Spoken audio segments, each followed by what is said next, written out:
everyone, and today we are going to start the group discussion. The topic is all about role of women in forces, and I'm sure you are going to perform well. All the best, and let's get started. So Jai Hind everyone, today we all have gathered here to have a GD on the topic, the role of women in Indian Armed Forces.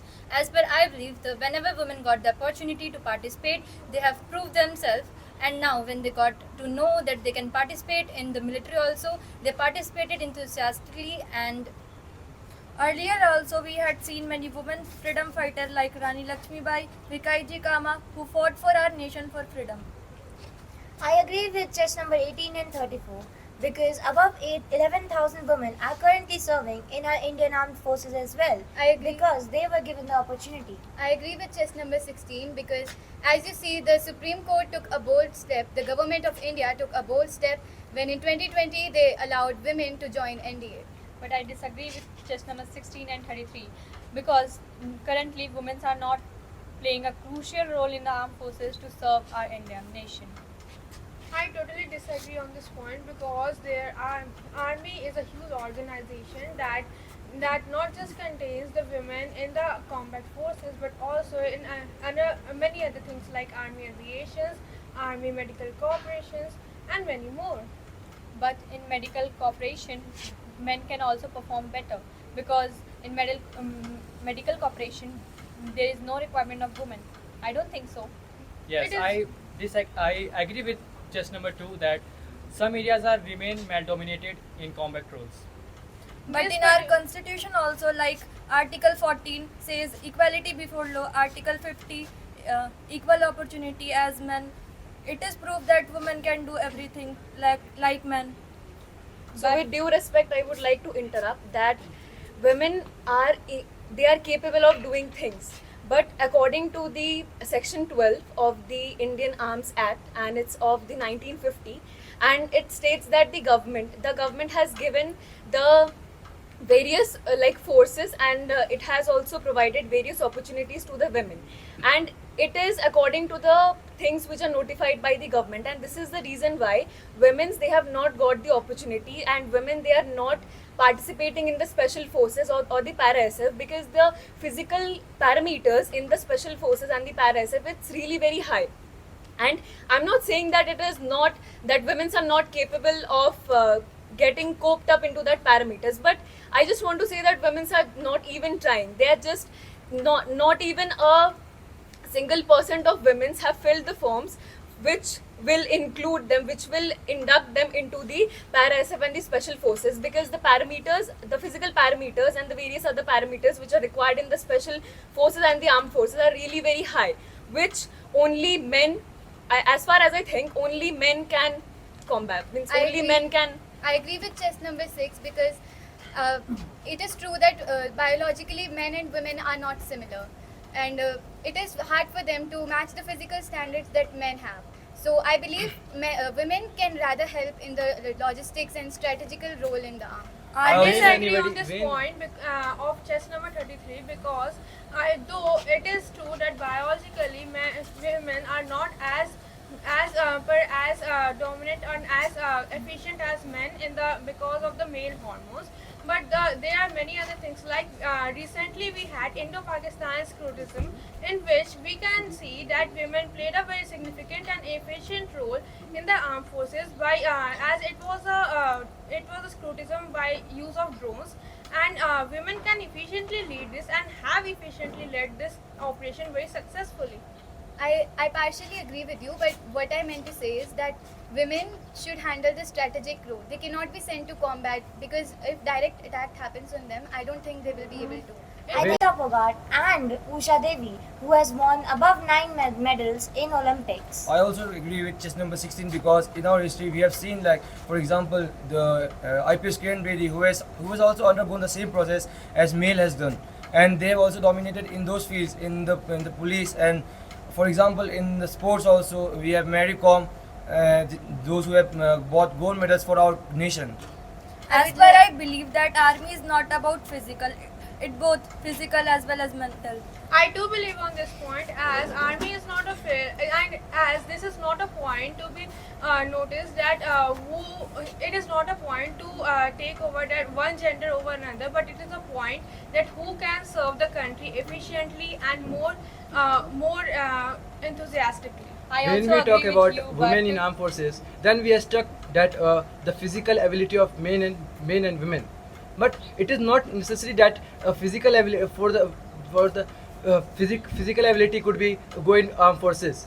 There's lots of strategically, mentally, and as we seen in Operation Sindoor, we didn't fight on combat field. It is not necessary to fight in combat field.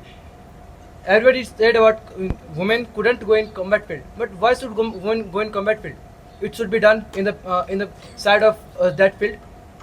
The war is the last option for two country.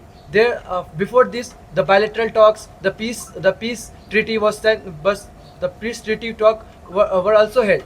For that, in the behalf of India, there lots of women are in UN, which talks about peacefully condition between our bordering country.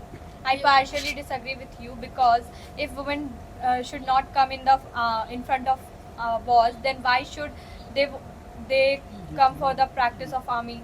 They shouldn't come. There's just a waste of time. I I disagree partially with you. disagree with chess number two. But the fact is that it is not just about the combat roles. If physical ability is a parameter, then we can take an example of PT Usha. And moreover, there are many more women who have proved, who have shattered this stereotype that women cannot do this, women cannot do that. Moreover, in this modern era, there is no need to it is no need to use the go in the battlefield directly. Women in this modern era, we can use the different type of technologies to fight with the enemy. I And agree also with let me chess make number 32, because if you see, the army of Israel has women in it who fight from behind. Actually, they control the drones and the mechanical things, which helps them in the combat. They are not actually going to combat, but they are cooperating in it, which is very important. I do agree with I agree agree with with you test also. number 33, because our special forces had conducted a kind of test, you can say, for the 9 girls for our special forces, but they were not at all past the physical as well as the mental tortures of the special If forces. that is the case, then why NDA? The 17 NDA girls passed out from NDA and they were taught the same things in being taught to the male persons. And Then if why it are is, they not it is counted? the talking about the physical only, then we can train the women as well. I'm not talking about just a physical, I'm talking about I'm the just mental giving the as reply well. towards physical. I You are agree with saying chess that. number 33 and chess number 32 that they have said. In Indian Army, it is divided into two parts, Army and Serb. There is 80% of jobs that women got in Army, and there is 20% that women couldn't, because there is not necessary of war-like situations. There is lots of jobs like signals, medicals, judiciary that's conducted in Army. For that, women are working so good. And if you talk about war zone, in war zone, if you do not have signal for where is enemy, then what about the people who are fighting on the border? Yes, I partially agree with you that in some areas like artery and Agniveer, the women are serving they are serving for the country. But the main point is, why only men go for the combat fight? Why should not women? It is because you cannot ignore the fact that women are biologically a bit weaker than men. No one has to take it in an inferior way, but it is true. And wouldn't it be a disadvantage if the enemies in front of us are men and we send women in front of them? It would be a disadvantage. I because- partially agree with chess number 33, because if we will send our women to the combat field, then they can be tortured from our enemies. So, ladies and gentlemen, we are stuck in the same point that women is not physically better than men. Then I have a phrase points that what about mental situation in armed forces? When both women and male are doing.